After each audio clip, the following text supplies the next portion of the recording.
Welcome. In this guide, we will show you how to fix the sound not working issue in Pokemon Go. Let's get started. First, check your device volume settings. Press the volume up button to ensure that your device is not muted. Also verify that the media volume is turned up.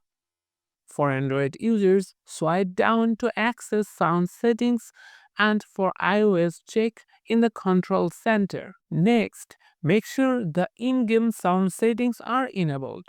Open Pokemon Go, tap the Pokeball icon, then go to settings and ensure that both music and sound effects are turned on. If the sound is still not working, close the app completely and restart it. For Android, use the Recent Apps button to swipe Pokemon Go away. On iOS, swipe up or double tap the Home button and close the app. Then reopen Pokemon Go.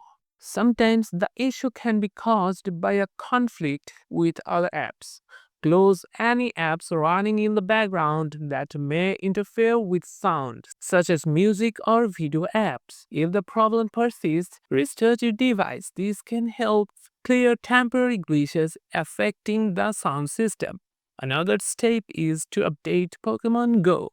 Go to your App Store or Google Play Store, search for Pokemon Go, and check if there is an update available. Keeping the app updated can resolve sound related bugs. For Android users, clear the game's cache. Go to Settings, App Apps, App Management, find Pokemon Go, then Storage, and tap on Clear Cache. For iOS users, reinstalling the app can help resolve sound problems. Lastly, ensure your device software is up to date. Go to your device settings, look for software updates, and install any pending updates. If none of these steps work, consider contacting Niantic support for assistance. And that's it. With these simple steps, you should be able to fix the sound issues in Pokemon Go. If this guide was helpful, don't forget to like and subscribe for more quick fixes.